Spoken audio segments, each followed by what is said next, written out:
Yeah. Let's try that again. We're going to do this again, guys.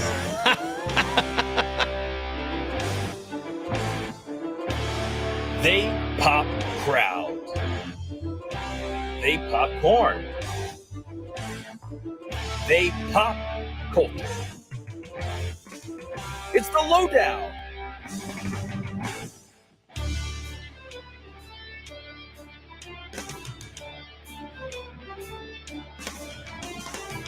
Let's try this again. What is up, everyone? Welcome to the latest installment of the Lowdown Popcast. I am the voice of PCW, the voice of Demons Football, and 1/3 of ownership of PCW, Elliot Popston. And joining me tonight, as always, is 7-time fantasy football champion, podcast enthusiast, soon to be Kevin Nash's favorite podcaster, and Jeff Jarrett's. Just like his favorite wrestler, he's been known to outwork everyone with his self-proclaimed hottest Funko Pop collection. Not your average wrestling mark, and third of ownership of PCW. It's showtime, folks! Showtime! Handbook, Jonathan Winburn. What's going on, man? What's up, dude? Hey, second time's a charm. Yep. We might have it together this time. Oh, man. First and foremost, thank y'all for letting us know there was no sound. I had no idea we were muted. I didn't either. Don't even but know how that is kind of rude. I was like sitting there talking about having to get a new stick because I've been stealing everybody's gimmicks, you know. We got Kevin Nash, Jeff Jarrett, Eluding the Sting, Christian. Yep. We got a lot of people throwing in my intro. Hey, Keith said it's showtime. Hey, you're right, Keith. It is. It's definitely showtime. But before we get started, guys, for those of you who keep up with each of us, we'd like to first and foremost thank everyone for their prayers. For if you're not aware, our second, third ownership are, to my right every week. Shane Dorr, his mom passed away today. Our hearts and prayers and thoughts and condolences go out to him, Jess, the girls, his sister Melissa, his brother Dave, and the rest of their family. So, guys, if you think about him, remember him in your prayers, guys. He's a brother. Yep, we love him. Yeah, when he guys, what we do is more than just a podcast show. It's more than just a wrestling show. It's a family for sure. And when any of them feel pain, I can speak for myself. I'm sure Jonathan reciprocates. We feel that same pain. So, because we feel for them. So, just remember him and his family in your prayers, if you don't mind. For sure. And I wanted, you had a very nice, heartfelt post on Facebook earlier about Miss Donna. Yeah. That was actually the only time I've ever really got to meet her. Was the time that you were talking about in the post. You said you met her a few other times, but definitely an amazing woman. I mean, you mentioned she gave you a glass that you were using earlier. Yep. And you actually mentioned in the post about baseball cards and stuff. And I don't know if you knew, but she also snuck the baseball cards really in my bag. I did not know that. I didn't know either. I got home and they were in there. Because when I was going through, there was a Steve Spurrier when he was a player card, and I remember saying something, and she was, made the connection about the Gamecock stuff, and then that was it. And then when I got home, there was a Chipper Jones, about 6 or 7 cards that I had, when I was going through that I had kind of picked out that she had, I guess, paid attention to and put them in there. So, yeah, man, she was really sweet lady, really sweet lady. Yeah, for sure. I might have to take me a shot of rum chata after the show when we get back to your house. Yeah, she I had some rum chata earlier at the house with Jonathan, actually in the glass that she gave me, just as a way to remember her, man. Really good lady, and I mentioned this as well. You can tell how good someone is based on a lot of times. You can tell how good someone is, how good their character is based on their kids. And I've never met. Melissa's great. Yeah. Oh, that's not fair. But she, I mean, in all honesty, Melissa she's a great woman. But you can tell how good somebody is usually based on their kids. And Miss Donna was one of them that you could tell the type of character she had because of the kids she raised. And Shane's a great guy. Melissa's a great woman. And I've never met Dave, but yeah, man, it's tough. Very. But hearts and prayers, our thoughts, our condolences go out to him, Jess, Melissa, Jules, JJ, Kinsey, PG, AJ. So, Dave, we're thinking about you, keeping you in our thoughts and prayers. Yeah, man. If you're listening, we love you, man. We're here for you. So, dude, it's hard. It's hard to close that box and move on, but we got to do it. So, welcome, guys. We appreciate you tuning in tonight. First and foremost, if you aren't doing this already, make sure you follow us, follow, and subscribe on our social media channels, Facebook, Instagram, TikTok, Twitter, YouTube, at Lowdown Popcast. Be sure to tune in and follow there. We got a lot of stuff going on to talk about tonight. We got AEW Dynamite tomorrow. We've got to touch on AEW Collision. There's a big announcement tomorrow night. Again, which rumors are that big announcement was supposed to happen last week. We'll see. I think there's a lot of just stirring the pot going on between. Side note that the video you sent. Come on, guys. Let's just. Yeah, but you got Colt fired. Yeah, because he sucks. Oh man, that's a funny video. But I tell Jonathan to post it from our lowdown page, but it can be inappropriate. Yeah, some of the shows are E. Yeah. So, well, all of our shows are E for explicit, so I guess it doesn't matter. Anywho, but you got AEW Dynamite. Matter of fact, let's go ahead into that. AEW Dynamite tomorrow night, or if you're listening to this on Wednesday tonight, 8/7 Central on TBS. This is the last show before Double or Nothing. The last Dynamite before Double or Nothing. Then we have Rampage Friday night. But looks like a pretty good show. Yeah. So obviously I knew like following it. I know Double or Nothing's coming up. I don't know. Like it's when we get to the Double or Nothing card, I'll have to go match by match and look. Like it just doesn't feel like outside of the 4 pillars match and then the elite BCC thing. There just doesn't seem like there's a lot of, and maybe Jericho. Like there just doesn't seem like there's a lot of story. Yeah, going into a lot of stuff. I kind of wish they would have maybe done something more along the lines of, I mean, when you got Jeff Jarrett going for tag titles on a pay-per-view, you just know it's going to be bad. Easy. I wish they would have done something with the Trios Championship, man. I mean, I love the House of Black. I love watching them in the ring and stuff. But anyways, we have working from our top left corner down. We got for AEW Dynamite, you got the Lucha Bros, the Ring of Honor Tag Team Champions for the Ring of Honor World Tag Team Championship. There's a stipulation for this, by the way.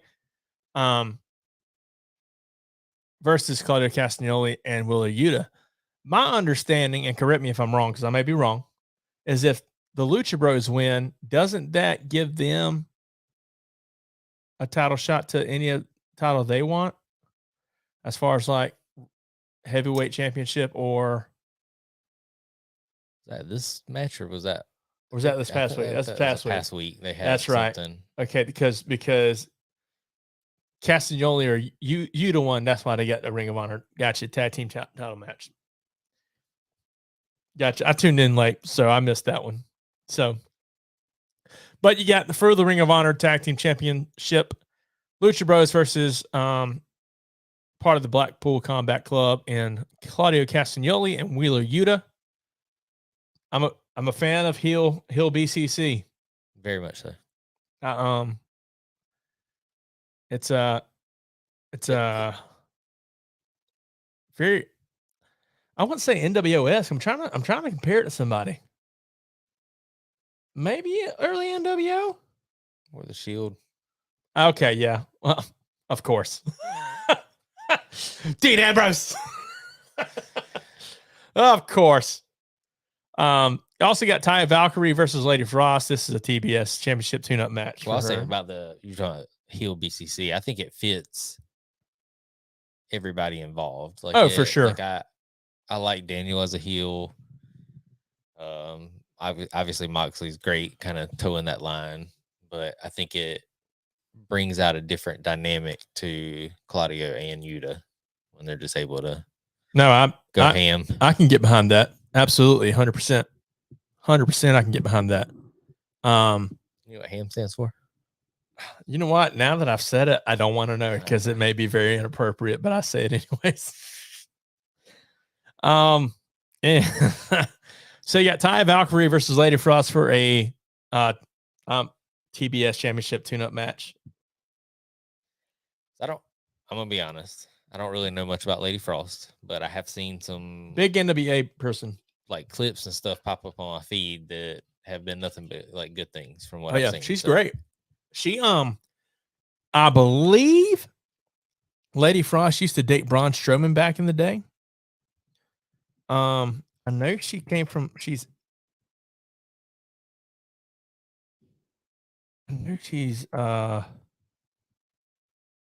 Yeah, she's from NWA.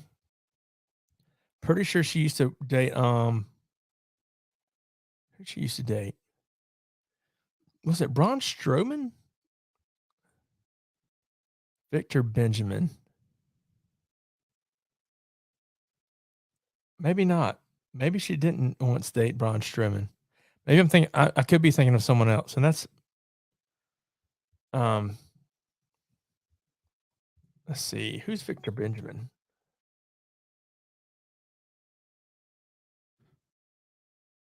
All right, who's this guy? I have no idea who that is. No idea who that is. Oh well. So she's married to fellow wrestler Victor Benjamin. Cool. Didn't know that. For some reason, I thought she used to date Braun Strowman. But we'll also hear from FTR. Well, Braun's dating Raquel, right? Oh yeah. Now, yep. Now he is. Which I don't have that match, but that's something that recently happened. Change for the Night of Champions card. We'll hit on that here in a little bit.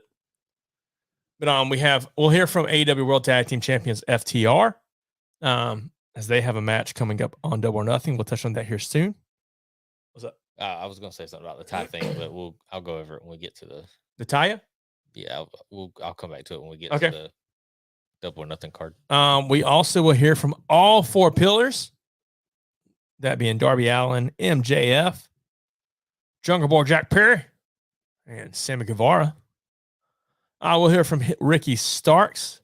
You think he'll be on?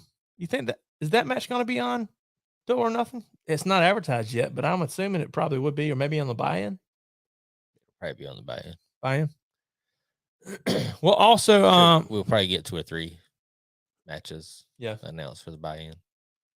I'm down with that. Works for me. We'll also get the contract signing between Chris Jericho and Adam Cole Bebe. Man, I hope this match ends up being good. I anticipate it being good because of who's in it. But at the same time, I'm like, same guy who had an orange juice match or mimosa match,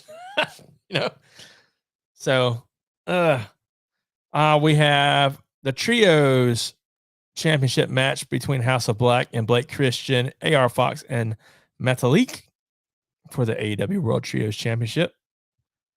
Open house match, open house rules. We have Orange Cassidy versus Kyle Fletcher. Kyle Fletcher from the United Empire. And we have none other than Tony Khan's announcement about AEW Collision, the first location. So looking at that card, what you think? So my biggest takeaway is I'm just ready to see where Collision is going to take place. Well, because if it happens in one specific place, then there's a big expectation. I don't believe. I'm still not. I'm starting to lean more and more. So, for those that don't know, last Wednesday, AEW announced a brand new show, AEW Saturday Collision show. It's going to be a live show on Saturdays at 8:00 from 8 to 10. Another 2 hours. The logo looks fantastic because it looks like Monday Night Raw. I can zoom in right there for you guys. I think that zoomed in for you. Maybe it didn't. But so they announced it last Wednesday morning with the Warner Brothers Discovery upfronts, and then Tony kind of touched base on it last week. But he announced the dates and location for episodes 2 through 6, not the first one. So there's a lot of rumors that maybe they had Punk and something happened, so they had to remove him because he wasn't in any of the media documents or promotional material. I'm not sold that was the case. I think they're playing it smart. I think they want people to believe that there's issues, because what better way to keep people talking all week? Which we've talked about. And I would say, I think you've been on that bandwagon from the beginning. From the very beginning. I mean, that's what I was gonna say. If we go back and listen, I even think I said like right after it happened, like, hey, if he's gonna be off TV, let it happen. And then when he starts coming back, I would play into that and be like, hey, there's issues. You know, like Eric Bischoff said, controversy creates cash. Yeah, I mean, no lies there. Only bad press is no press. I mean, there's different ways to look at it. It was a report, I think, that came out Monday morning that said something about, Raj Giri said something about Punk being served letters from AEW's lawyers, and it was like quoted as if he said it. He thought he was off the air, but like that's the only person that said anything about it. Nobody else. I mean, other people would come out and be like, "Oh, well, he just said that. It wasn't, wasn't a rumor." So I don't know. I think they're just playing it smart. But if they announce Chicago, Punk's there. But if he's not, if they announce anywhere else, God, exactly, yeah. If they announce anywhere but Chicago, then I'm worried. From my standpoint, I'm a little worried that Punk's not involved. But what if they announce? So what if they don't go Chicago, but they go somewhere like New York? They could think bigger. I mean, the show's on the 17th, June 17th. So, I mean, you're looking at 3 weeks.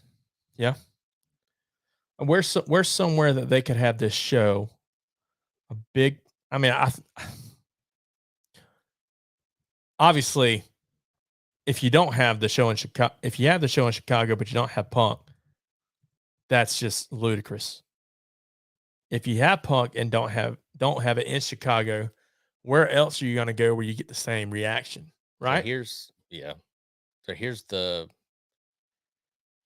So June 14th, which is the Dynamite Rampage before Collision, they're in Washington, D.C. And then the Wednesday following Collision, they're going to be in Chicago. So, like, that's where I think people, are they really going to do Chicago 2 different shows? But they got to stay close because the following Collision, the second Collision, is in Toronto, but then that's also where Forbidden Door's at. Let's catch up on some comments real quick. Keith said earlier, it's showtime. Billy says prayers going out for our boy. Love you, Shane. Keith says praying for Shane and his family. Bud, hey Bud, welcome to the show, man. He says love my buddy. Keith says Adam Cole, baby. Brett says good evening, gentlemen. Hey Brett, welcome to the show, brother. Billy says we will know if Punk is coming if it's in Chicago. Brett C says bring it to Township Auditorium. And Billy says Columbia. LOL.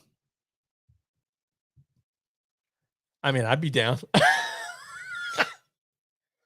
AEW Collision, June 17th. Hey, that's a week after PCW Wrestleverse.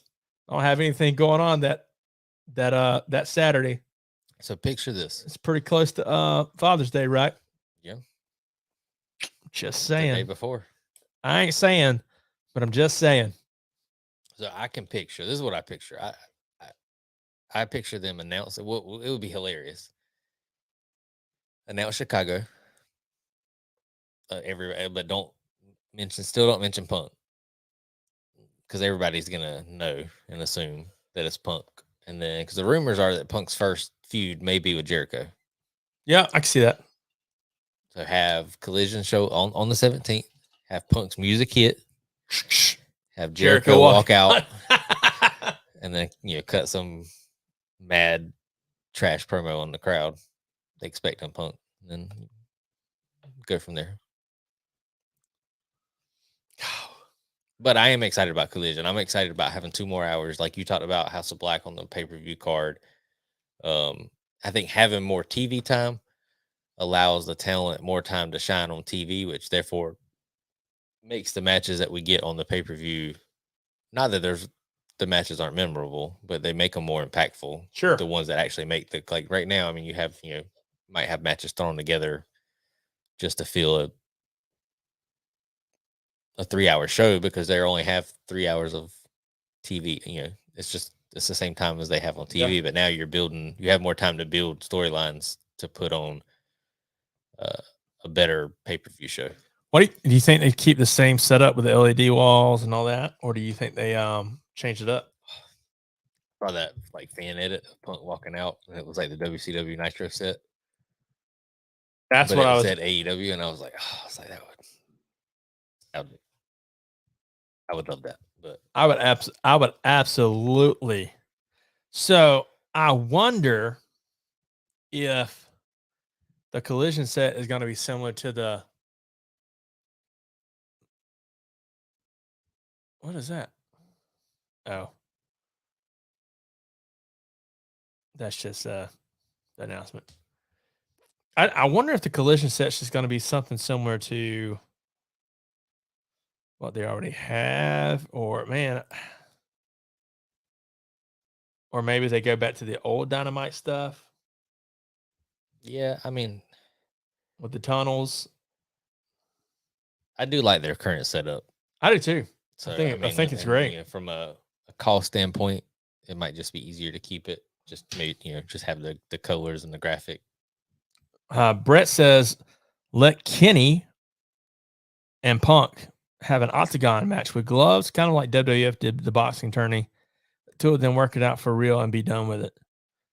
So rumors are when it comes to Kenny's not the one he really has an issues with. And Kenny has even said that he doesn't have a problem with Punk. So, Keith Hensley says, I love the idea of playing Punk's music and having Jericho come out. Talking about a ultimate heel move, without a doubt. I love it just because, and obviously it's been done plenty of times before, but my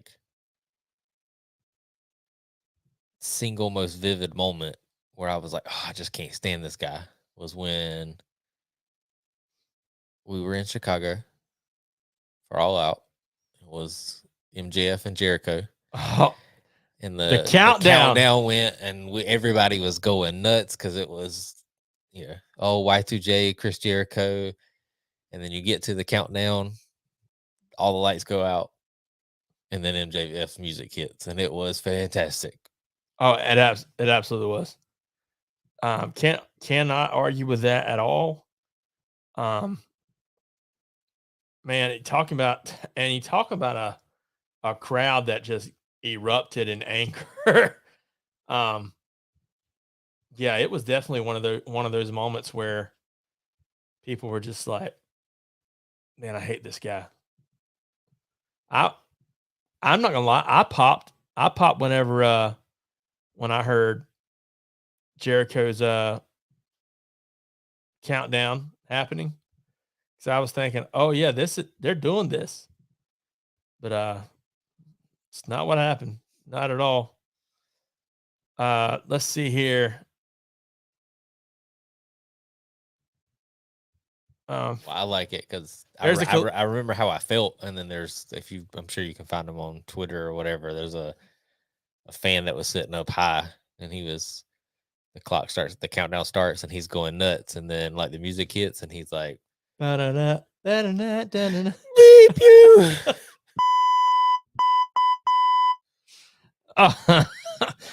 Listen, you guys, let me encourage you. If you ever can save up and take a trip to a show, a wrestling, an AEW event in Chicago, Illinois, do it.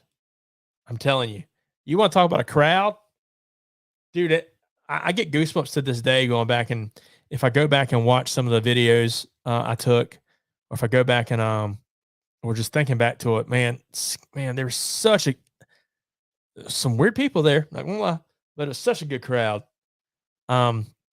Keith says, I think I said this already, love the idea of Punk's music and having Jericho come out. Brett says, well, whoever, man, or whoever then. Cheryl, dang it, Cheryl. I'm here listening, just doing mom things. And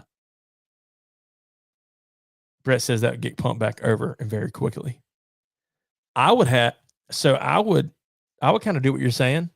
Punk's music hit, Jericho comes out. And while Jericho's cutting a promo, I'd have Punk's music hit and be like, no, similar to what they did this past Monday night or last Monday night with Trish and Becky, right? Trish comes out. She hits they hit Becky's music. And then she's like, "Hi, I got you." And then it hits again. She's like, "No, guys, no, the joke's over." Becky shows up in the ring. I thought it was well done, but yeah, I'd just be worried about. Well, I guess that's like a month and a half. Maybe doing it too close. I mean, but let's be real. You can only do so much when it comes to wrestling, right? Yeah. Oh, you stole that. No, it's been done before. And that's iffy. I think if it is Punk coming back, whatever his first feud is going to be, I think that only works if it's somebody Jericho or MJF, and I don't necessarily see it being MJF right away. So like I don't like. There's a lot of things that like rumors that Punk wanted to work with Samoa Joe coming back. Like I don't think Joe fits that. Like I wouldn't want Joe to come out. Well, especially with all the work he does on Ring of Honor, right? So let's see. What else? Anything else with Collision happening?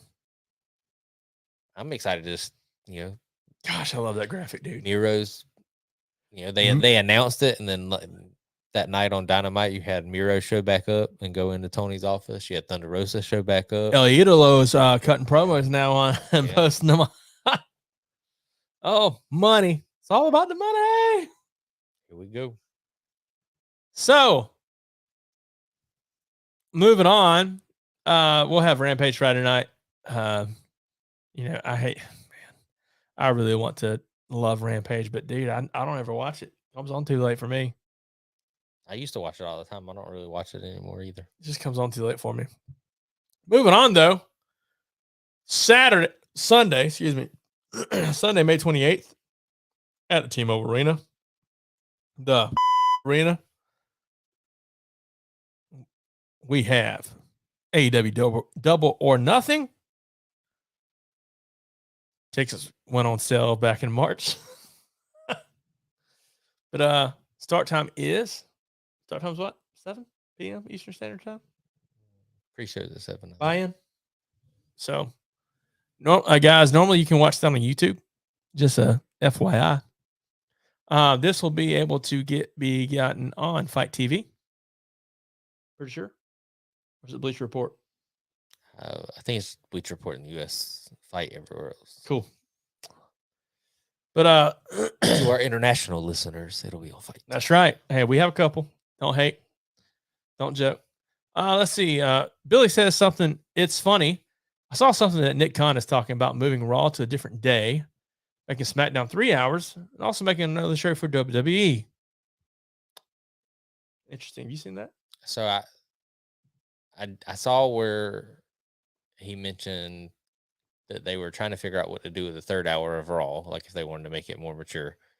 I did see something that they are not discussing it, but they're looking at if they want to make SmackDown 3 hours to add a third hour SmackDown. And then they just said that they're with like the TV rights and stuff, that they're open to the possibility of moving them to different days. Why is that? Because they overshot themselves? So maybe. Billy said this all came after the announcement of Collision. Well, listen, it says a lot about a company whenever they're able to keep stuff relatively close to the vest, which I would say AEW for the most part is pretty good at doing. Yeah. But let's jump into this card real quick. We got easier. They're a big company, but WWE, there's just they're even when it was just Vince in charge, like there's still so many hands involved that like information is bound to get out somewhere. Jumping into the card, we have Wardlow will be defending the TNT Championship in a ladder match against Christian Cage with a Luchasaurus in his back pocket. What do you think about Wardlow with Arn? I like it. It's different. necessary, you think? No, but with Cody gone, I think I love anything Arn does. So with Cody gone, I like that Arn's back on TV. And I think it helps reestablish Wardlow in a certain way after the first, just the fumbling they did after his first run. Sure. You side note, at halftime, Miami versus Boston in the Eastern Conference Finals, Game 4. If Miami wins, it's 4-0 sweep. We'll talk about other sweeps here shortly. But yeah, so if you see that I'm a little distracted, that might be why. I'm a big Heat fan. So at halftime, Miami is leading the Celtics 56-50. So let's go. We'll touch on that here shortly. We also have the TBS Championship with Jade Cargill versus Taya Valkyrie. Who do you think takes the Wardlow match? I think Wardlow keeps it. I do too. I think either Lucha turns on Christian, and sets up something with them, which is, at one point it was like every week Luchasaurus was doing something different. Or Wardlow wins. He has to take out Luchasaurus, and then it sets up a match with him versus Luchasaurus. Yeah, I can see that. Jade versus Taya. I don't see Jade losing. This is what I was gonna say earlier. I don't see Jade losing either, but I don't know. Taya just hit Jade with her and Jade have the same finisher. This is like this has been kind of the whole shtick, the whole storyline, right? Smart Mark has got copyrights or whatever, trademarked Jade's finisher, which is the same thing as Taya's, this, that, and the other. So Taya could no longer use her finisher or something along those lines. Well, lo and behold, this past week on Rampage, I believe, whenever the 17th was, Taya comes out into Jade's match to answer the open challenge for the TBS Championship at Double or Nothing. Hits Jade with their finisher. And that automatically tells me Taya is not gonna win. I'm just not excited for the match at all. Nothing against either one of them individually. Not them. I think they're both talented, but I think I'm over Jade. Not her character. I actually do like her character. I'm over the predictability of Jade. Undefeated streak. I mean, she's not. She's wrestled a few decent matches, lengthwise. It's all been squash matches and stuff like that. I don't know. It's just, to me, it's at first the story was there, and now it's just okay, Well, to me, it's something where they're like, all right, we're gonna build her, and we're gonna ride this wave, because we have hopes that she's gonna get better, right? And I think she's gotten better. I just don't think it's to the extent of the where she's at win versus losses wise. So I think Jade wins. I think Jade. I don't know when she loses the belt, but I feel like outside of injury, and heaven forbid she gets injured, I feel like AEW's batting themselves into a corner though. Oh, for sure. Because unless you get someone with the name like Mercedes Moné, who has a quote unquote broken ankle. So they say. So that's why I said quote unquote. Or you're able to, or Chris Statlander comes back to a big pop. That I can see. And is able to beat Jade. I just don't see anyone else who might be worthy to do it. Oh, that's 100%. That was my thing. Maybe if Jordan Grace came from TNA, or Deonna Purrazzo, I mean, There's just I not, to feel me, like you'd there's have just- to have a there's just big, not anybody that maybe Naomi. Statlander would be the only person on the roster that would make sense. I mean, because you I can mean, throw, she got like, even if you Statlander got injured by even Jade, if right? you threw like Britt Baker into the mix and stuff, like people that are legit contenders, like it. To me, it just the story that they're telling with Jade that doesn't make sense just to throw somebody in there for her to drop the belt. Like Statlander coming back because she hasn't been on TV would be an impact play, or Thunder Rosa.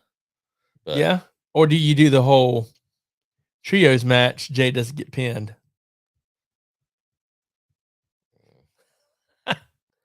But I mean, don't like that either. But I mean, it's, yeah. So we're in agreement. Jade with the win. Yeah. Let's see. So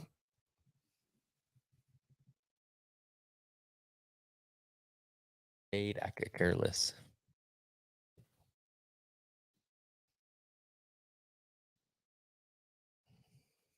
But I think we're talking about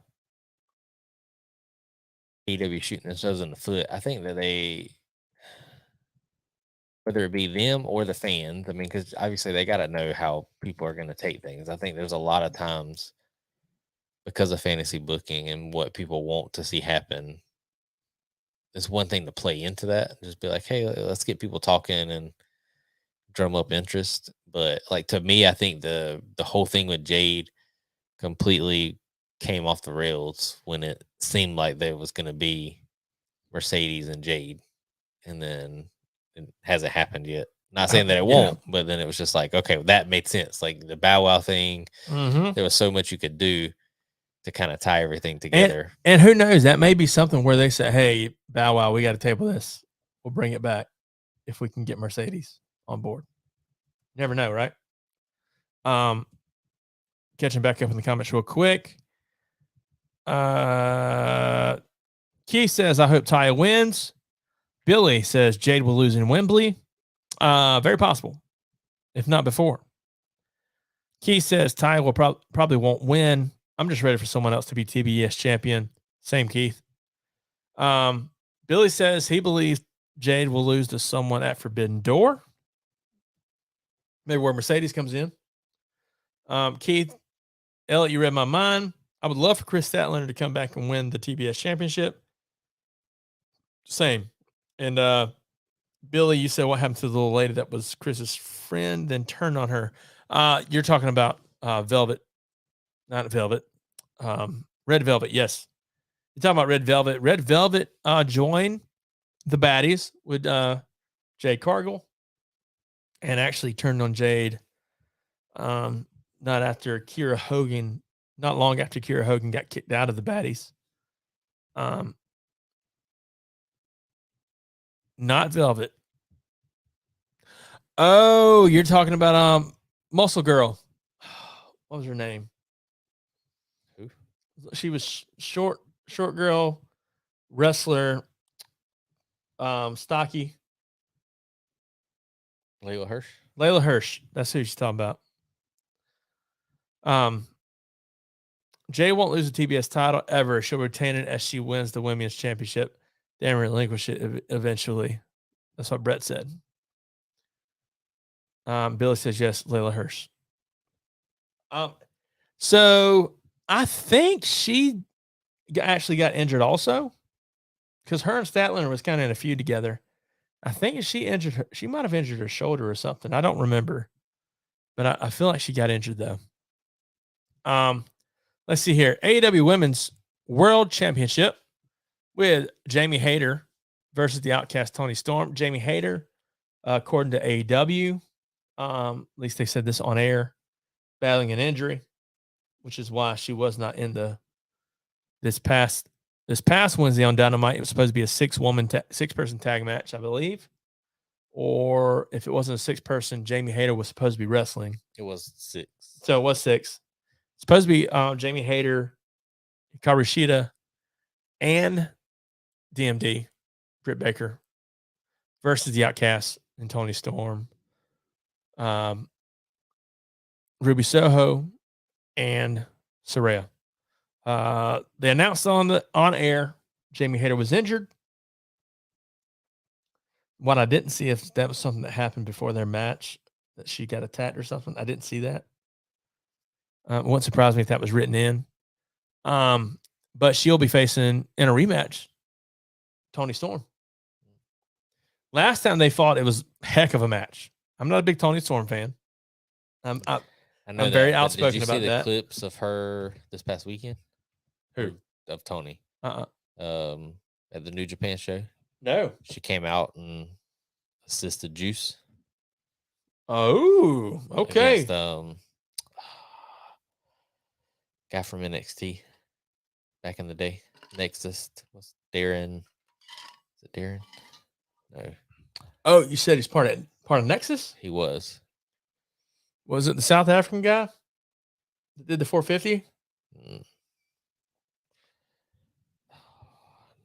Mine went blank. You said she helped out Juice Robinson? Yeah.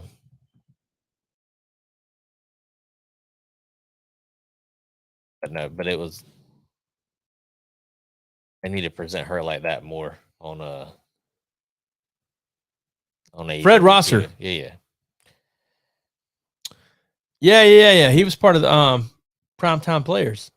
Not Primetime Players. Yeah. With hoorah. Titus. Yeah. Worldwide. Darren Young. Thanks, Keith. That was it. So who you got? I hate her. I think so too. I think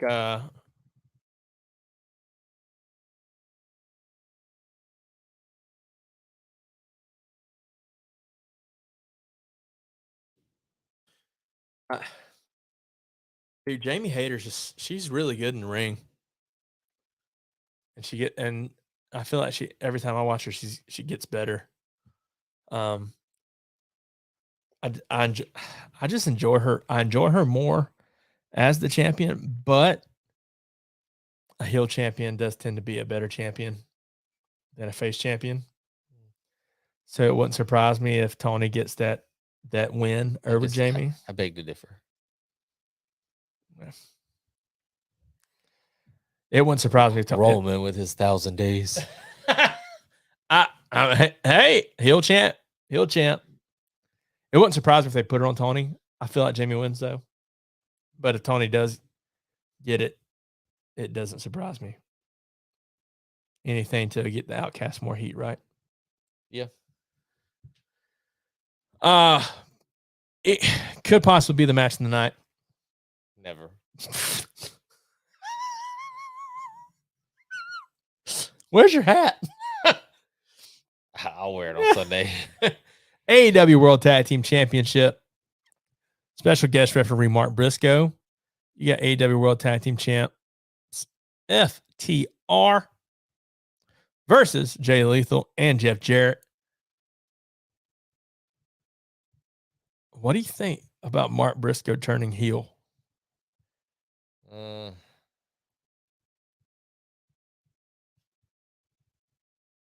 I just don't see where. I mean, like, as a shock factor, yes. I just don't see where it would fit. Like, where does he go from there? Like, as a heel, what would be his next? Like, he's not gonna feud with FTR. Sure, true. So, I don't know. I don't see it. I don't see it going that way. So, who do you have winning? Do you think he throws Satnam, and do you think he assists FTR? So here's my thoughts. I feel like in some way, shape, or form, he may kind of assist FTR with the win because of everything that's happened in regards to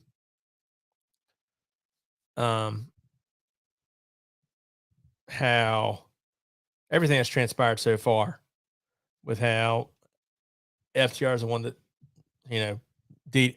power drive them, whenever they poured stuff in FTR's eyes that they can see. I think they'll definitely tease friction, but I think in the end he's part of the reason FTR wins. Yeah. I mean, that's what I would do if I was in the ring reffing a Jeff Jarrett match. Billy says, and still your AEW Tag Team Champions FTR. Keith also says, I think FTR will win. I think we're on the same page here. FTR versus Double J. Oh, speaking of Jay Lethal, I saw. I think we always talk about like the thunderstorm, stuff like that. So legit the other night on Dynamite, they said Double J Lethal. I was like, oh, there we go again.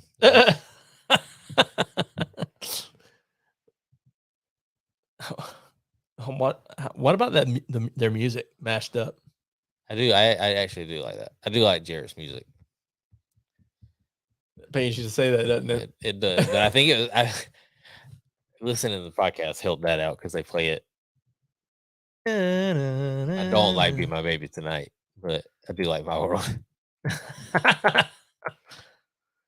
Let's see here. Well, I forgot about Karen making her debut last week. Karen with her debut, absolutely.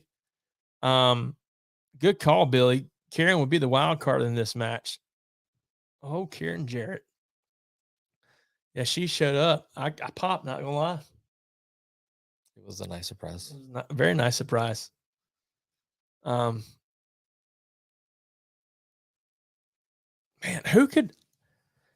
who's someone that used to oppose Karen a lot? Kurt. Oh. Other than Kurt Angle. Female wise, does one stick out? I'm trying to think of, I mean, Madison Rain's on the roster, but I don't know if she had any issues with. Yeah. Trying to think of TNA people. I mean, hey, Bill, it looks like we're on the same page, man. Who would FTR recruit to shut Karen Jarrett down? I'm there with you, man. Dax's daughter. Oh, well, it'd be a good moment with her. And, yeah, her and Mark. That's what happens right there. That's it. That's gonna be what happens. So Karen interjects. Dax's daughter interjects. Karen goes to hit a young little girl, and Mark Briscoe doesn't stand for that. That then, in turn, completely frustrates Jarrett. Jarrett loses his marbles. Briscoe with the J driller on Jarrett. Jarrett gets pinned 1, 2, 3. Calling it out. I hope Jarrett's the one that gets pinned.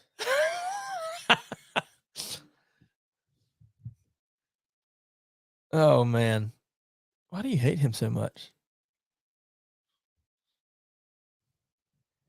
I don't know. I just don't. I've never liked him.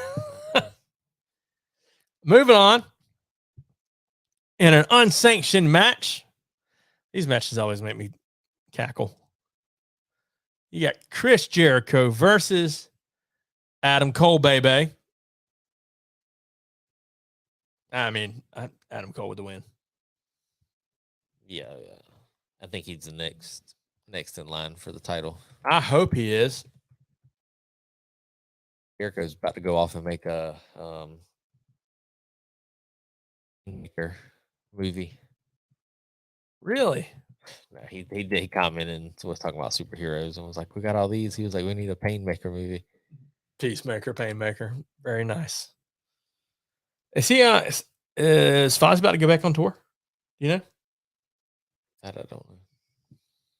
I mean, like we were just talking earlier about the rumors says he's supposed to be feuding with Punk. So yeah. What do you think about the build up of this? How it's been? Do you think Kyle O'Reilly shows up?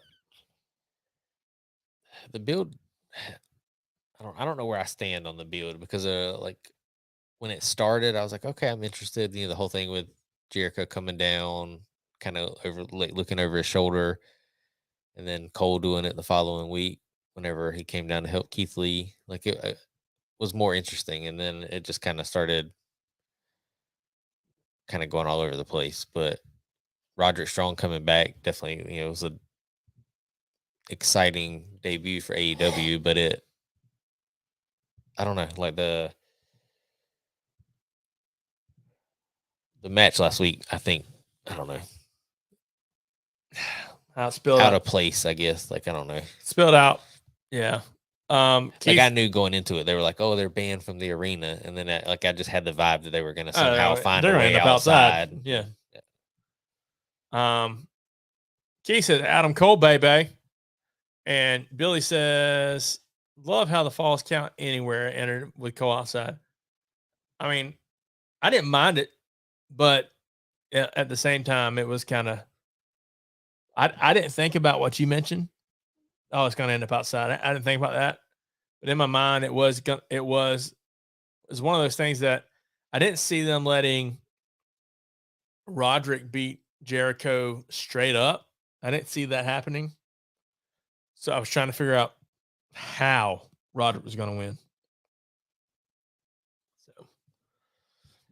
So, let's see. We also have the AEW International Championship Blackjack Battle Royale. They haven't disclosed really anyone who's going to be in it. This one I'm excited for because I don't know what this one. I'm not sure if Cassidy walks away with the belt. So is he legit battling injuries? I feel like he is. The title matches. So you got, like we talked about, Wardlow keeping the TNT title, Jade keeping the TBS title, FTR keeping the tag titles. I mean, there's, of all the title matches, this is the one that I see most likely the belt changing hands.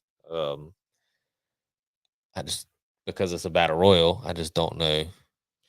Do we see it put on someone like Vikingo, or do we see it put on Brian Cage? No, I don't know. Ethan Page. No, he's doing that thing with Matt right now. I don't know. I mean, does it get on Hobbs? Possibly. I'm trying to. Miro could be a good one. Miro, yeah. Miro would be a good one. El Idolo, Andrade. Yeah, I'm interested to see how that pans out. And with Kyle Fletcher tomorrow, Wednesday night. I mean, there's still. What if he loses people? I mean, well, no, that's the Blackjack Battle Royal is not the one where they do the cards, right? The suits. Yeah. No, that's the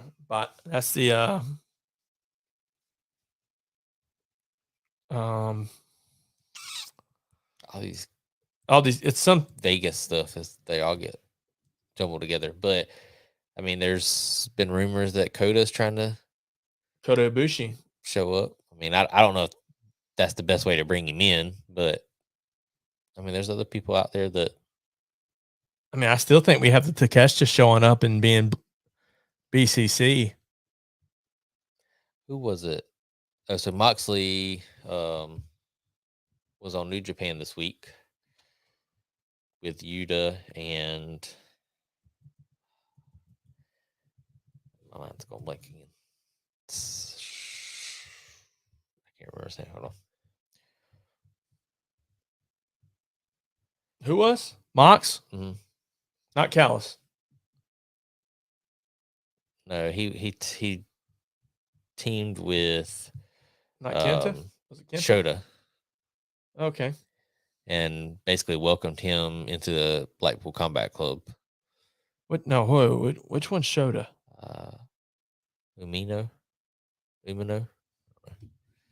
Oh, okay. Well, So that's another member potentially. So like if Coda shows up for the Elite because he's part of the Elite, I mean that was kind of. but he's not part of New Japan The anymore. Page thing was nice because it was long term. The same shot, like everything that they did in the moment was nice. But I do think that there's room for the Elite to be 5 members and Oh, have sure. Coda in there involved in it. And then if you do that, then you obviously have to have somebody on the BCC side. However, you said you brought up Takeshita.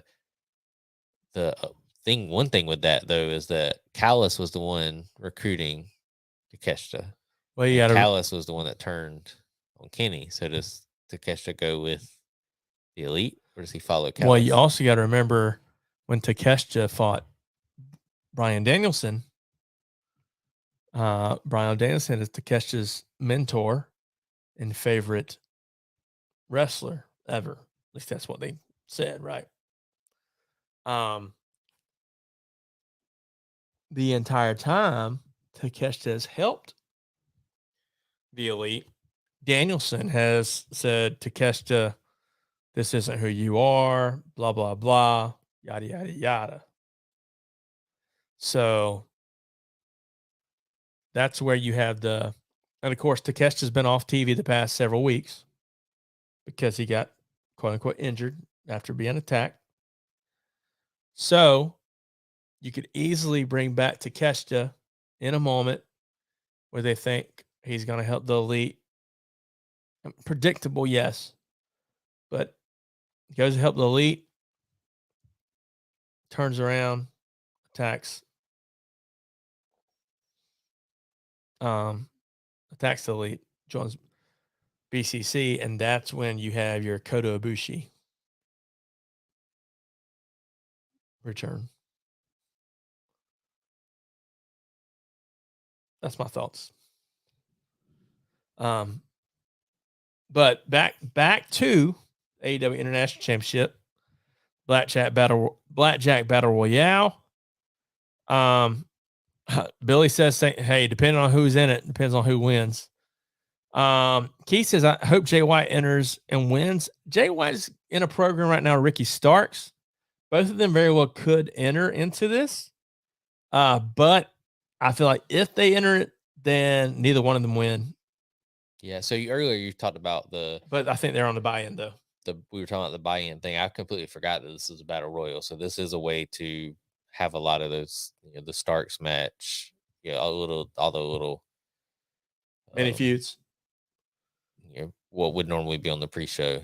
I mean, because you just have them involved in the battle royal. You also have going on right now, feud-wise, Swerve and Brian Cage versus Natural Dustin Rhodes and Keith Lee. That's a feud happening. Billy, good point. Pac returns, gets it back. Very possible. I can see Pac coming back. I don't see him winning it again.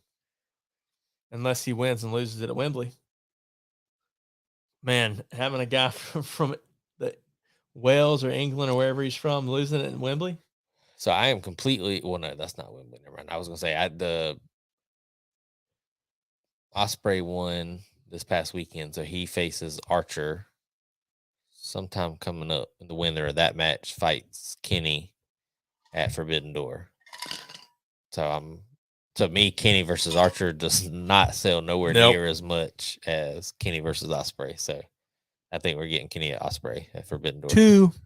So looking forward to that. How much time do you think AEW gives them? As much as they want. Listen, I can. If it's anything like their last match, give them an hour, please. We've touched on this already.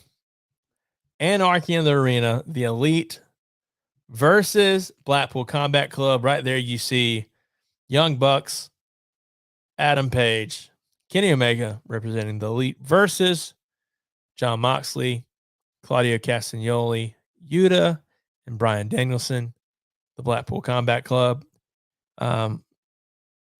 Mentioned already, new Blackpool Combat Club member that John Moxley introduced or welcomed to the Blackpool Combat Club at New Japan.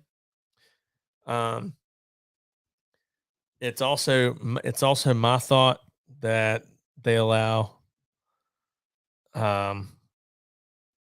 Takeshita to return, and he turns on the Elite and joins the Blackpool Combat Club. And I think we're both kind of on the same page that if Kota Ibushi is coming to AEW, this is when he should do it, based on the history.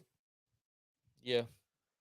And I think Kota versus Takeshita could be a pretty good match.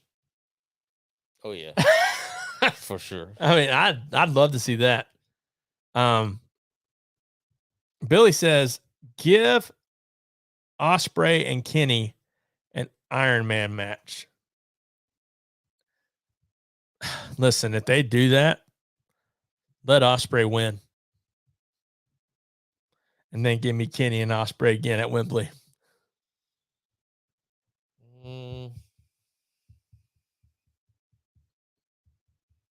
I don't know. I mean, it would be a banger of a match, but I still think that the marquee matchup for Wembley would be Punk and FTR versus the Elite. Like it just, I see that. I don't know if that'll happen just because I don't know if the hatchet's going to be buried by then, but that to me, that's the match. That's the match I want to see the most. It may never ever happen. Or you hold that for All Out. So I thought about like which one it would be. Hold that for All Out and then have a bigger impact for it. But I just think the same issues I have with Cody not winning Mania would be the same reasons that I would want the match at All In. I just think the moment in front of 70,000 people, 80, 90, whatever, would be too good to pass up. Keith says, I want Blackpool Combat Club to win because Mox is one of my favorites. I like Mox. I can't deny that. Who you got winning, man? BCC. I'm just gonna I'm gonna say the Elite just to be different. So I like that that Hangman's back. And we joked because I was like, I'm not a huge Hangman fan, but that was the first time I've watched a promo where what he was saying matched crowd reaction, the whole vibe. Like it was believable. I was like, okay, like that, if that was the Hangman that I would have seen from the beginning, I think I'd be a fan. But I mean, the passion was there, like the intensity. Yeah, just something about it. The moment. No, I'm with you. But I think BCC wins, and because he's just came back, like play into some friction. Yeah, like, hey, you're back, but we lost. I don't know. Just kind of not split them up, but just continue with that process. Keith said, I've liked Mox since the Shield, and I've become more of a fan of his since he joined AEW. Creative freedom, man. It's amazing. Last but not least, I guess we can easily say the main event, right? Yeah. 4 pillars match for the AEW World Championship. Jungle Boy Jack Perry versus AEW World Champion MJF, Darby Allin, and Sammy Guevara. I think, I don't see MJF losing this match. I don't either. I think ultimately I think MJF wins. I do think that I've eased off like when the match was announced, or when they were kind of teasing that was going to be the case, the 4 pillars match. I was like, okay, like it'll be a great match on paper, but there's no way MJF is losing. But I still don't think he loses. But I can see my percentage that he could lose has risen. Some since the last couple weeks. No, I think MJF wins. I think they've done a good job of. I don't think Jungle Boy has any chance. But I don't. Listen, I like Jungle Boy in the ring. Don't get me wrong, but I don't like him on the mic. he's gonna take the pinfall. Yeah, I see that. And I think it turns him heel. I don't. Out of these four, It's weird. Sammy's last promo came across very face-ish. well, and he's been playing more face too because of the way Ty has been presenting herself to him. You know, hey, Sammy, you're better than this. You don't need to take money from MJF. You have plenty of money. Blah blah blah. Yada yada yada. You know, very very un-JAS like, right? So,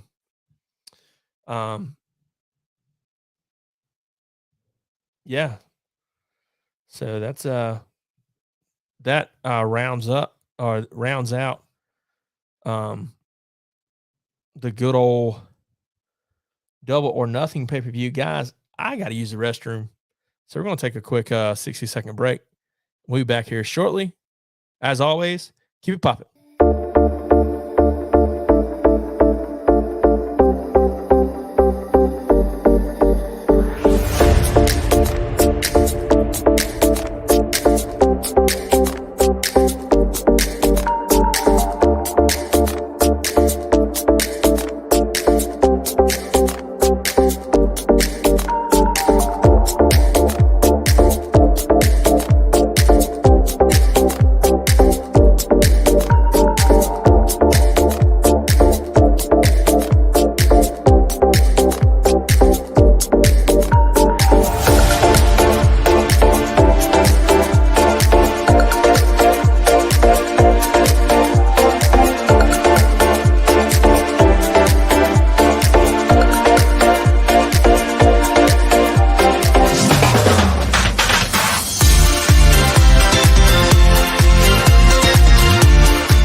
And we're back. Oh, I was so close, yet so far away. Oh man. Let's catch up real quick. Billy says Sammy has the best promotion for this match, but it's retained because of cheating. Hey, I can get behind that. Keith says I really want Sammy to win, but I think MJF will retain. And guys, before we continue, I do have a question. yeah, go ahead. I heard that you absolutely love something. I do. And I was actually getting to that. You know, I almost made me a cup before we came, but I didn't. But I should have. Because this podcast is brought to you by Day Soul Coffee Lab out of Birmingham, Alabama. Y'all, I consider myself a coffee connoisseur. I absolutely love coffee. And I found what I believe to be the absolute best coffee out there. With Day Soul Coffee Lab, you can be sure to get coffee that's super smooth and always fresh roasted. Some of the best, if not the best coffee you'll ever drink. So swing over to their website, daysoulcoffeelab.co, and use promo code LOWDOWN to get 10% off your order. They even have a subscription option where they'll deliver coffee directly to you every month. So guys, it's a no-brainer. If you're going to drink coffee, you might as well make it great coffee. Man, I'm so close to making me a cup before we came over, but I did. But yeah, head on over to the website, guys. www.daysoulcoffeelab.co and use promo code LOWDOWN. Get 10% off. I recommend their espresso roast. It's called Wanderlust. Very good. We have another pay-per-view this weekend, guys. Good old Night of Champions. At 1 p.m. At 1 p.m. Eastern Standard Time on Saturday. But it will be nighttime where they're at. Yeah, they will be in good old Jeddah. Now, guys, I'll tell you ahead of time, I do not have all the different matches for this. Just an FYI. I I got most of them. But I do not have the what am I missing? I'm missing I don't have the women's tag team match. So let me recently what happened was in a match on I believe Monday Night Raw, we had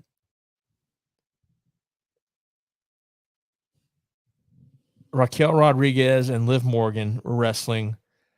Liv Morgan took a boot, I guess, in the corner while she was laying in the corner. Dakota Kai came, went to boot her. When she did, she hit her shoulder and messed up her shoulder pretty bad. She's having to have surgery and all that stuff. So what has happened is the WWE has stripped Raquel and Liv of the titles. So recently,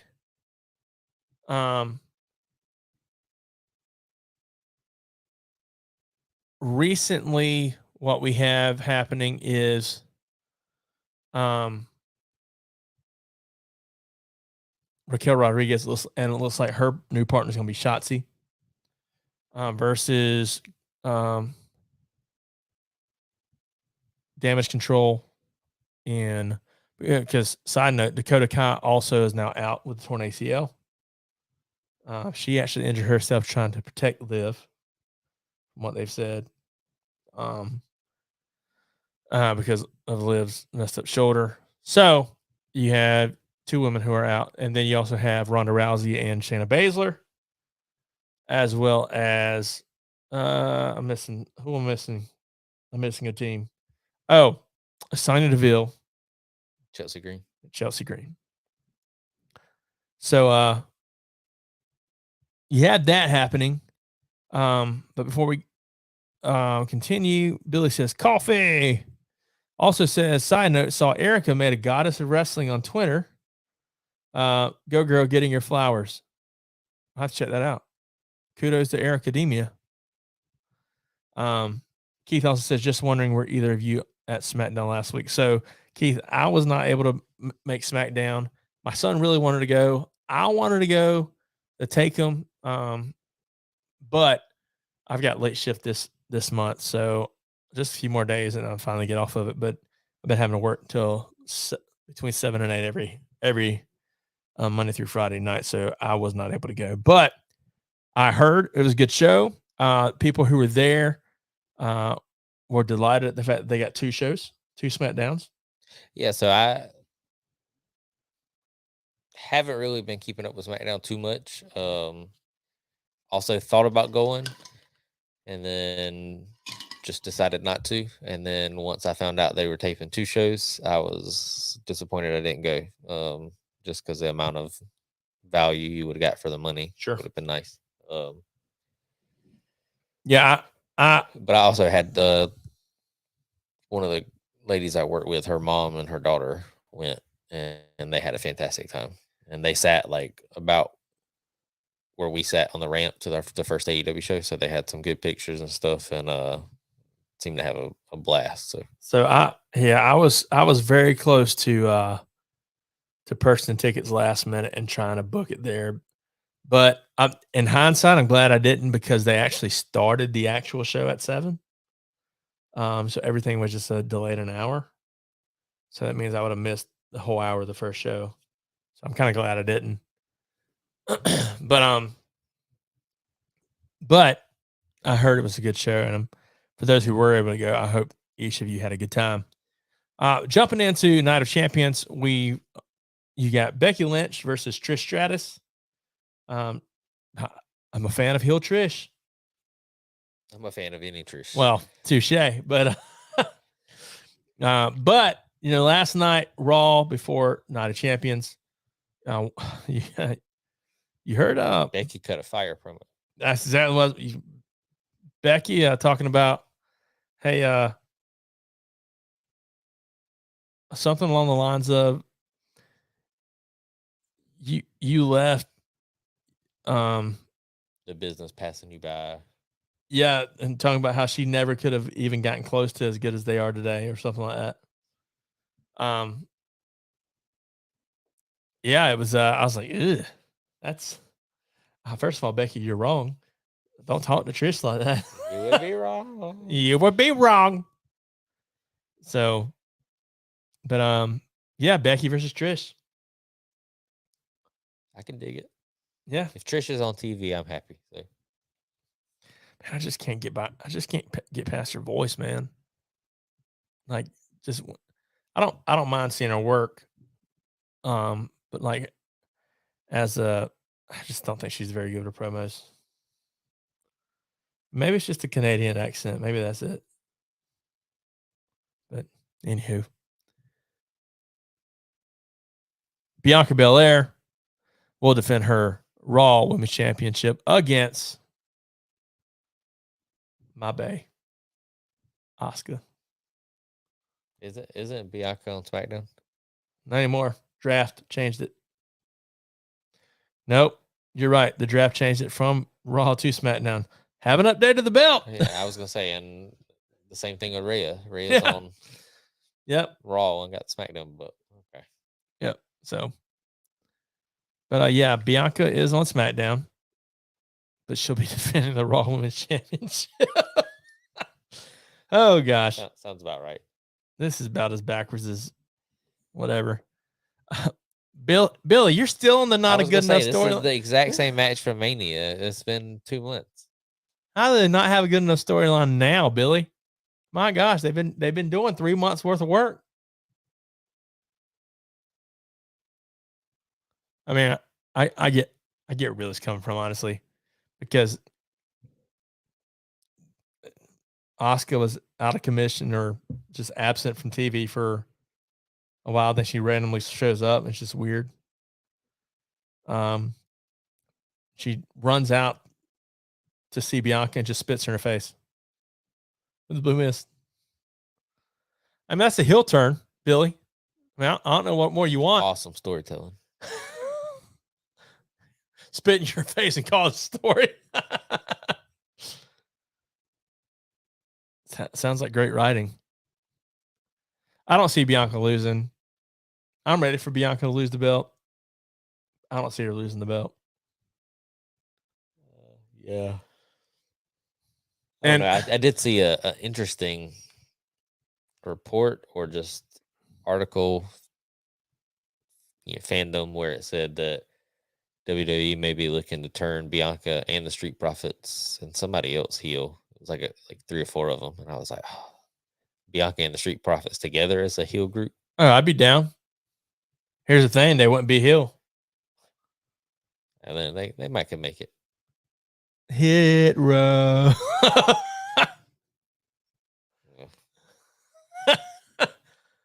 Oh, I hope they don't. I don't care if I think they should be together personally because they're personal relationships.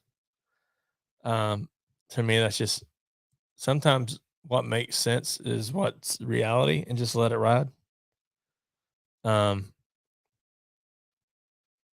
So for me, I'm cool with that. But they don't pay me to write, so. Rhea Ripley versus Natalya. Ripley. Yeah. Why even waste a match? I like Natalya, but I just feel like it's a waste. It's a filler, and I'm not a fan of title matches being a filler. So, Billy says supposedly that mist has peppers in it. Keith says I want Asuka to win. Billy says Rhea retains all day, as well as Keith. Rhea wins. So let's which one do you want to go to next? One you don't have up there. The women's match? Nope. Gunther versus the Intercontinental, yeah. Mustafa Ali. Yeah, I didn't put that one up there. That's another one I feel like it's just a filler match. Yeah. I I don't have the graphic this, but Gunther versus Mustafa Ali. Mustafa Ali winning a battle royal the other night on Raw to get his chance to face Gunther in an Intercontinental Championship.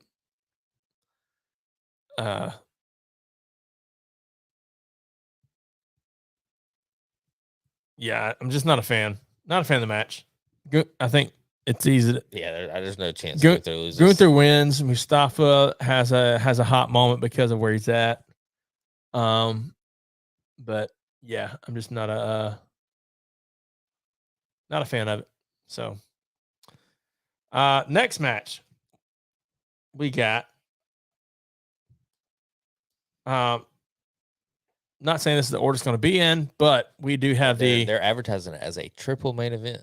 Yeah, at some point we're just going to get to like the whole card's the main event. Yeah, okay, and that'll be the name of the show.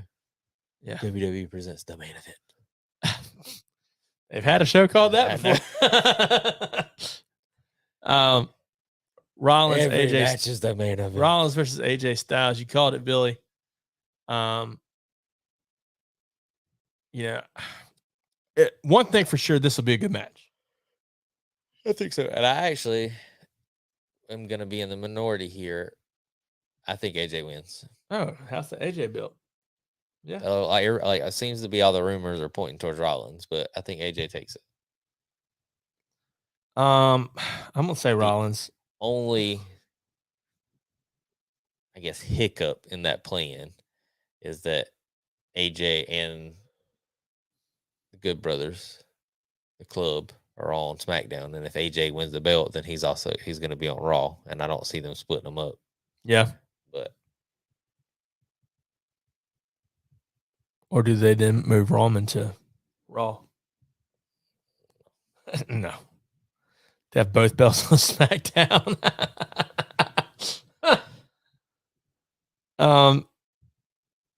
Billy says this one's interesting to me. Rollins should win, but he has been absent due to movie making and no story built up, so it looks like AJ could win. However, from a wrestling standpoint, this is the match I'm looking forward to the most. No, I agree. It'll be a good match for sure. Billy, you make a solid point there. I could see them not allowing Rollins to win strictly because of him being absent in Hollywood for a minute. And then putting it on AJ. But we got Kevin Owens and Sami Zayn, the undisputed World Tag Team Champions versus Bloodline, Solo Sikoa and Roman Reigns. Give me Roman 4 belts. Not a chance. I still think the Usos interfere, costing the match. However, I sent you that link. I sent you and Shane that link of that TikTok where they were like, "Hey, if you just change the ending to Mania, oh, absolutely, we could still be at this exact same point. It'll make perfect sense. Everything would have made sense. Like the Cody Brock thing, we'll talk about that in a minute. Like I'm over it. It's not interesting to me at all. Like zero. I could care less at all. I love Cody. I could care less. But I mean, maybe it's because I don't like Brock, but like I'm just not. It does nothing. Win or lose. Like at this point, I did like Cody's supposed to be wrestling with a broke arm, all this stuff, and it's like it sets up like it to me. Brock should squash Cody this match, and he will. And then I'm like, all right, well okay. Well, it's just now he's got to finish the story even more. I'm tired of it. And then the Roman thing, like it to me, the going into Mania, like the 3 or 4 months before Mania, the Bloodline was the best storyline. Yeah, in all of wrestling. Sure. Just followed closely by Cody's story, and then now, like to me, even with the Bloodlines, like the Bloodline stuff's not as interesting to me. Yeah, anymore. I couldn't care any less anymore. Like if the Usos don't interfere, if Roman and Sikoa win the tag titles, great, fine, 4 belts, big whoop. It's just 2 more belts he's not going to defend. if somebody interferes and causes Roman to lose, great. That's what I expect. It's set up whatever. I don't think that I don't think Roman wins. I think something happens. There's interference or something. KO and Sammy win somehow. But I just the outcome's not as interesting to me as it could have been barring changes previously. I mean, you can't go back and fix the past, but I just don't. I know they're trying to set up at the Usos to interfere and cause Solo and Roman. But if you do that, people's like, yeah, that causes Solo to turn. Here's the thing: if you do that, Solo's not turning on Roman. It gives Solo more reason to not trust his brothers. Yeah. Well, they had that whole thing in the ring, SmackDown, where Roman bumped Sikoa. Oh, I'm sorry. Yeah. I don't know. It's just not. Maybe it's just me. I don't know. I'm just not feeling either storyline. The Bloodline KO thing or the Cody Brock thing. I'm just not in. And maybe it was because the outcome of Mania wasn't what I thought it should be that I lost interest. I just don't.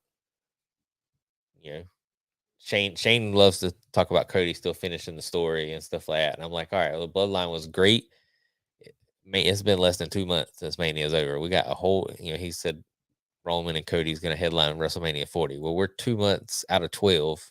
We're 6 of the way past to Mania, and I've already lost way more interest in the story than what I had to begin with. Yeah. Last but not least, guys, Cody versus Brock. Cody supposedly with a broken arm now, as they wrote it on Monday Night Raw last night. Before we get to that, Billy says Usos calls Roman to lose, beginning of Solo turn. Roman is trying to become a belt collector, according to Keith, as well as I don't think the Bloodline will be together much longer. That moment at WrestleMania was wasted. And the drafting separate brands. I'm with you, Billy. But you got Cody versus Brock. Last night, you had, last week, I'd say. Was it last night or was it last week that Cody officially injured his arm? Last night. Brock attacked him at the beginning of the show. Okay. Again, I missed the beginning. So, the beginning of the show, Brock attacks Cody. In the backstage, like Cody was walking in. Brock and hits him with the keg. That's what it was. Hits him with the keg in the arm. They opened and closed the show. And then he comes out. Brock's in the ring. Cody comes out. Goes to attack Brock. Kimura lock. Brock, quote unquote, snaps his arm. But medical's going to clear him to participate. Yeah. Triple H and Cody's in the back at the end of the night. I mean, that part was, I love Cody. Cody's might actually be my favorite character right now. Like, just all around. Like, his in-ring work is good. His promo work's fantastic. Mic work is fantastic. I'm glad to see him on the big stage and like in the main event and stuff. But it's just after Mania, the initial Brock turn, it wasn't what I thought was going to happen, and it was a shock factor. Like, I was like, okay, well, Brock is somebody. But then the way that the combination of the moment at Mania wasted, the way Brock turned on him for whatever reason, that they tried to explain, the ending to Backlash, which was also Mania and Backlash both ended not the way the crowd was anticipating. And then the storyline these last couple of weeks, it's just, to me, it's not been that great. Yeah. No, I'm with you. But Billy says Cody wins. Just another Hell in the Cell to get the pop. Could be. But see, that's the thing too. I thought about, I was like, okay, well, that was my thought. Was okay, well, maybe they're, Cody wrestled that whole match against Seth and Hell in a Cell with the torn pec, and they're just kind of alluding to that or kind of playing into that. He can same fight thing. through anything. However, like that was a legit, and Torn you pec. knew it was. I mean, it was like I actually went back and watched that match recently, like within the last like 2 weeks, and you could tell like from the start of the match towards the end of the match, like you could see like at the start of the match his whole pec was purple, and then towards the end of the match, if you look, you could see like red coming through where it was still bleed, like it was internally still bleeding, Yeah. or fresh blood. Like you knew that was a legit injury the whole match, so that made it that much clearer. Like there's not nothing they're going to be able to do in the match that's going to convince me that Cody's got a broken arm. They'll put tape on it. So Put a little cast on there. All that stuff. Guys, before we continue, if you are in the Camden, Lugoff, or Elgin area, here in Kershaw County, head on over to Revolution Nutrition, where community and nutrition meet. Located in the heart of Dusty Bend, they offer healthy protein shakes, iced coffees, energizing herbal teas, aloe refreshers, kid-friendly drinks, and positive vibes. Head on over, mention the lowdown for 10% off, and get energized today. Yeah, head on over there. I recommend the Peter Cottontail. It's probably my favorite one right now. But say hey to Sean, Victor. I had today. What's that? I had Beach Bum. It's become one of my favorites. Man, it's hard for me to try anything outside of grape. I love grape. Grape is great. Hey, we went and saw. We did. Heck of a movie. Yep. Coming from someone who's not a big fan of the series. Let me say that. I know I talk a lot of trash about it, but I have for the most part enjoyed the movies from this franchise. I really have. I don't remember them, but when I've watched them, I've enjoyed them. And then we were talking about different movies. It's like, wait, was that 7 or 8 or 9? Which one was this? And you're like, oh no, that was this one. I was like, okay, I do remember that one. But we went and saw Fast 10. And Billy says, no spoilers. Going to watch it this weekend. I promise we won't spoil it. But one thing I will say is Jason Momoa is absolutely fan-freaking-tastic. Yes. Never in a million years would I have thought Jason Momoa in that type of role would be what we needed. But man, was it good. And man, did it want me to see him quit Aquaman and become the Joker. He did play it was the way his character was presented. I think it's something that the Fast series I think it's what it's been needed the last couple of movies. Like it, I love all the Fast movies for different reasons. Like I can go back and watch the original where it was actually about racing and it was very grounded. Yeah, it was. And just didn't launch anything not going into space, but and it has its own place. A lot of people don't like Too Fast, Too Furious. I love it. But I can go back and watch 7, 6, 7, 8, 9. 9's probably my least favorite, before this one, but I think it was the cloud of not having The Rock and Paul Walker in 9. Yeah. When those were 2 out of the 3 big stars from the franchise, you could definitely kind of tell. But this one, I mean, just overall, the movie in general was way better than what I thought it was going to be. I mean, not that I thought it was going to be bad. It was just, I went into it thinking like, okay, it's another Fast movie. There's going to be some crazy stunts, but I'm going to enjoy it, But I was pleasantly surprised with a lot of things that happened in the movie. I mean, from the I'm not gonna say I felt the way I felt when I left Top Gun, because like Top Gun, as soon as the like credits came on in the beginning, I was hooked, like on the edge of my seat. I mean, great soundtrack. But I remember thinking towards the end of the movie, I was like, there's not really been a moment in the movie that I've been like, this is kind of boring, or this didn't fit. Like when the movie started, the whole movie, I was invested. know, it was- I mean, it was from beginning to end. So, I'm definitely probably go watch it again.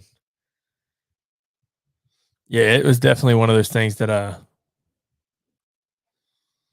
I mean, even for me, not being a Fast and the Furious fan, it had me engaged the entire time. So, Cheryl says that's because Jason is amazingly sexy. LOL. Thanks for reminding me he's in this one. Dang it, Cheryl. Keep that comment to yourself. Jason Statham. They put Momoa in Fast and Stone Cold in new Expendables movie. Fresh faces turned the franchise around. I feel like Stone Cold's been in the Expendables before. I think he has. Keith also says the only movie I don't really remember is Tokyo Drift. So Tokyo Drift was probably actually one of my favorite ones. So it had been my least favorite one. I thought they tied it in really well with the whole storyline. They did. Once I went back, it did kind of make sense. I mean, so that I think that was why I wasn't a fan. I mean, I wasn't never not a fan of 3. It just was. It felt completely different than the other ones because other than Vin Diesel showing up at the end, like it had there was nobody there. Absolutely zero to do with anything that happened in the first 2 movies. It was just another story when it came out. Whereas even Too Fast, Too Furious, it didn't have Vin Diesel, but it was still Paul Walker's journey. I mean, it was just telling one side of the story. Once they started going back, in their own way and explaining everything, then it had its own place. Billy said, "Has he?" Talking about Stone Cold and Expendables. We'll look and see. I thought so, but maybe not.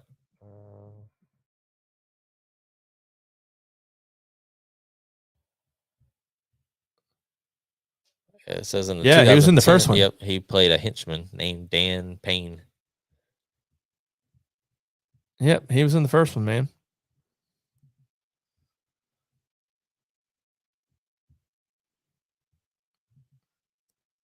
First Expendables. Stone Cold.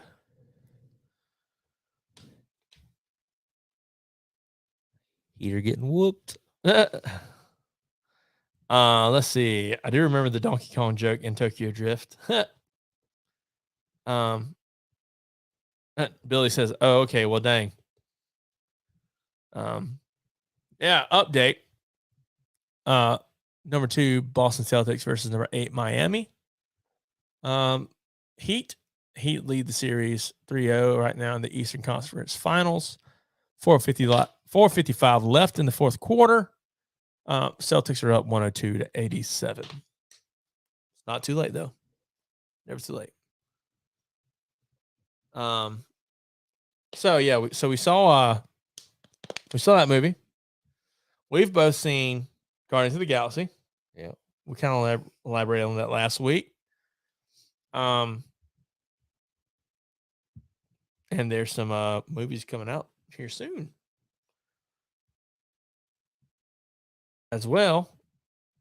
Spider-Man comes out soon. You got Spider-Man. You've got Transformers. What else do we have? We have Indiana Jones. I heard that the early reviews on Indiana Jones are not good. Extraction 2. Hey, you ever seen the first Extraction? Yes, it was fantastic. Yeah, I thought so too. The Flash. Yep. Father's Day weekend. Speaking of, you were talking about Extraction. So did you ever see, I gotta look up the name. I think you did. I think you told me you did. I think Shane, it was Shane that hadn't.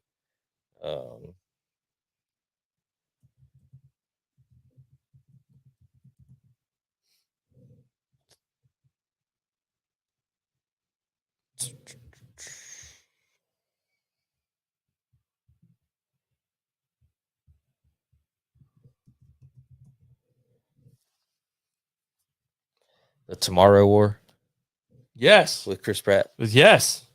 That was It was good. great. Yeah. It was very, very mind blowing, but very cool. No, I love that. I love that kind of stuff.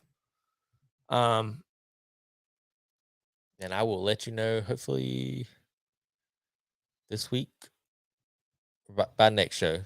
I'm hoping to watch it within the next week. So Shazam is on Max Oh yeah, tonight. It came out today. I loved it. I'm hoping to watch that, and I'll let you know what I think. Billy says New White Man Can't Jump on Hulu. So hey Billy, how was that? Have you watched it? I heard it was trash. I was actually going to watch it this week. This past week, me and my wife had talked about watching it. I can't remember why we didn't. We had thought about it earlier in the day, and then I was like, "Oh yeah, that's something for us to watch." And then, I guess I got sidetracked. Yeah, I heard it was not good. That it was. I mean, that's what I heard. I don't know how accurate that is because I haven't seen it, but they said it did not do the original one justice. Yeah, but I also don't see. I mean, how could it? You know what I mean? Well, that's. So I saw one review where it said it compared it to the first one and said it just didn't stack up. But to me, is the first one? It's not. I mean, it's not. It's not like Academy Award winner. You're not with a remake. I mean, is it movies like that? I think if you're just kind of telling a similar story but changing things, like it doesn't necessarily have to be compared to the original. Like I get it by name, it's associated with the original, but I mean, is the original and worth retelling in present day? I mean, like, what are you really going to change? Yeah. I mean, it's not like Disney doing a cartoon to a live action or them changing the whole story. You know, I don't know. It's just, I feel like you have to go into it with a fresh mind and not being like, oh, it's like, how does this one stack up to the original? No, I mean, I get that. Like Space Jam, for example. Oh. We didn't like it, but it played into the first one. Like it was, like it, when they were advertising and stuff, they were, like Looney Tunes, like it just made it. This one, I mean, other than the name, like, what does it have to do with the first one? The original.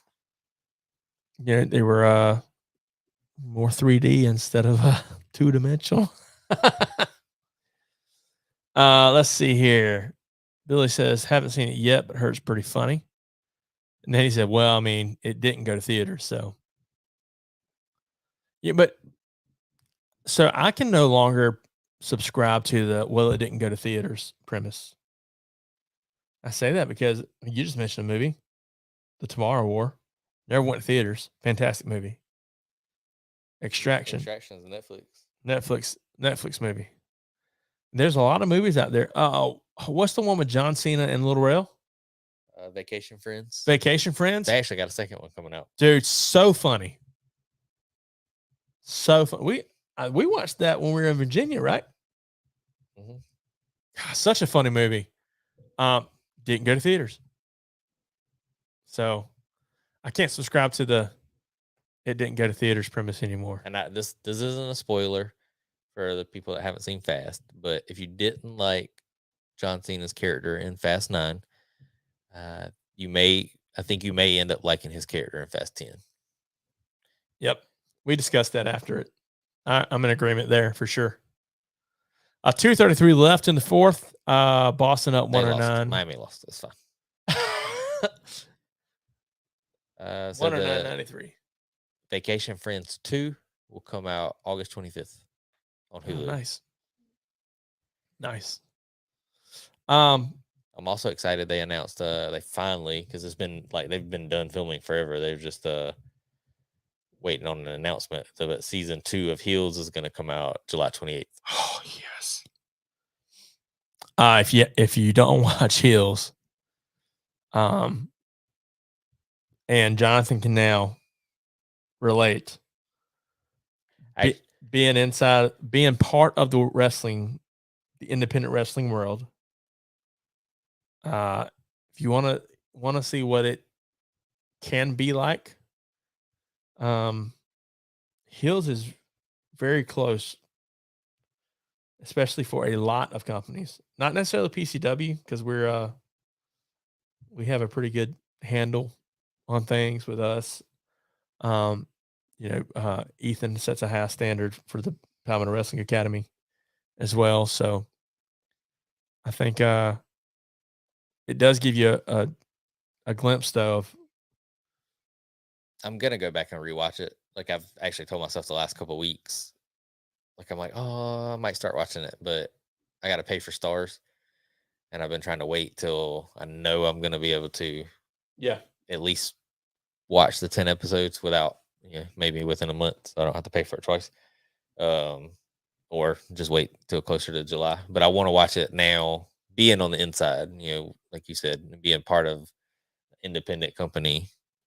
I want to go back and watch it from from my mindset now and see how much it really relates. Because I remember watching it and hearing stories from Shane and stuff where, things like that, and was like, oh, like as I'm watching it, I'm like, oh, like, it's similar to what Shane told me about this, or, different things. And I remember telling Shane, like, oh, you need to watch it. Like, I think you would relate to a lot of things that happen just being on the independent scene and having it's running your own company. But he even watched like a couple episodes. At least I thought he said he did. He said he did, but I don't know.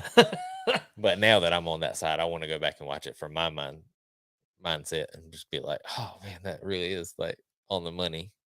So, oh man, I fire somebody if they did that crap.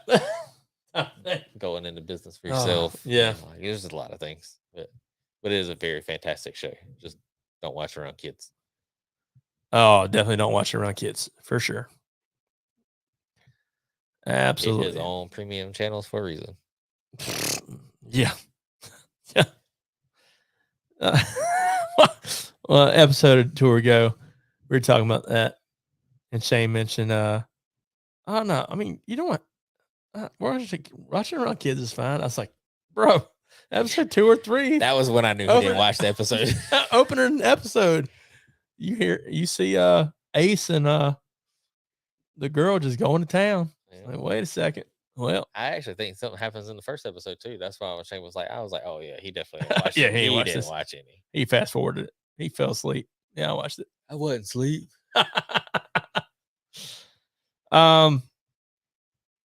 What else? Anything else with movies we got? I'm trying to I feel like I watched something else this weekend, but I don't know. I'm on the final season of Walking Dead. So I watched Walking Dead when it came out, and I got to the part where like Negan really starts coming into play, and I can't really even say like it wasn't like I ever made the choice to be like, hey, I'm done with this. I'm not going to watch it anymore. Like I just slowly stopped watching, and then I just never went back and watched it. But I saw a trailer because they're doing a spinoff. Oh yeah, with him and Maggie. Mm-hmm. And in New York, and the trailer looked fantastic. Like I was like, I might have to go back. That's Remember the Walking Dead, something like that. Yep. But I was like, I might have to go back and catch up or something. Yeah. So I'm on season 11, and I'm on like episode 8 or 9, maybe 10. But it's Negan. I had to power through Negan and everything. It was tough, man. Like he's someone you legit want to hate, but now, like he's like someone that you really, really like. It's really weird how that happens. I think what happened was that I was super into the show, and I think as I like right about the time where I was losing time to watch it, or just wasn't watching it consistently. By that point, like a lot of the main characters that were on the show when the show started or had been main characters had been like killed off or wasn't on the show anymore. And I think like when I went to get back into it, I was like, do I really care about watching it? Oh, I'll go back and watch it later. And then I just never got back into it. Dude, I can tell you when Glenn got killed off, I was angry. Yeah. I was so mad. Let's see. I did. Cheryl Are you said, caught up on Ted Lasso? "No, I haven't even Yeah. started Ted Lasso yet." Man, dude, you have to remember, I've been binge watching Walking Dead, and that's 11 seasons, and each season is like 20 episodes. So, did you get to the Random House in the Woods yet? If by Random House you mean with Connie, the deaf girl, and Virgil being in there, and the weird animal people, I'll call them, being in there, yes, I have. I am at the Commonwealth part, so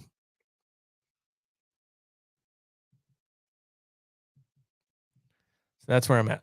I'm in the Commonwealth episodes now, so trucking through those. But we have one last thing. Basketball fans, your final score tonight: Boston 116, Miami 99. They didn't get swept. They did not get swept, but someone did get swept. The LA Lakers got swept last night by the Denver Nuggets. And man, I didn't think that would happen. But here we are. Yeah, man. Here's the thing. If you don't have Nikola Jokic as one of your top players, and I'll dare say all time, because he has carried the Denver Nuggets the past several years. And man, his court vision, you're talking about a 7'1" guy playing point guard last night, bringing the ball up the court. Man, I never watched Nikola Jokic play. Never really watched him play, but watched him play last night, and I was really, really amazed at how good he is. So I saw this post. I think it might have been this morning, like video, and it was like, why does he look like he's playing in flip flops all the time? And then I was like, what? And then I watched the video, and I was like, now I'm not gonna be able to unsee it. Like, he looks like he's so big, and he's tall, lanky. He looks like he's going slow. Yeah, it does. It look like he's just, I don't know. It was just funny. Like, once I read the comment, I was like, oh no, I'm not gonna be able to unsee that. And his nose always looks like it's burning in the sun. His nose like gets really red in the games. I do ultimately think Miami takes the series. I mean, I don't think Boston's going to come back. They could, but I don't think they're going to come back and win them three straight. But I worry. No team has ever come back from down 3-0. But I worry about Miami and Denver. I mean, I think Miami's got a shot, but I think Denver's size, like height and stuff, is going to pose a problem for Miami. Miami's got a lot of smaller guys. Nikola Jokic, last night became the all-time leader in triple doubles in the playoffs. Very impressive. So, oh man, it's looks like it's that time again, man. Sorry. Yep. Guys, we appreciate you tuning in. I was used to the 2/3 responded. Yeah. We appreciate you tuning in tonight, guys. As always, be sure to follow us at Lowdown Popcast on all social media platforms. Remember to, if you haven't already, get your tickets for PCW across the Wrestleverse at pcw.ticketspice.com/Wrestleverse. We appreciate you tuning in as always. My name is Elliot. And I'm Jonathan. Be sure to keep Shane in your prayers. We love you guys. And as always, let's keep it popping.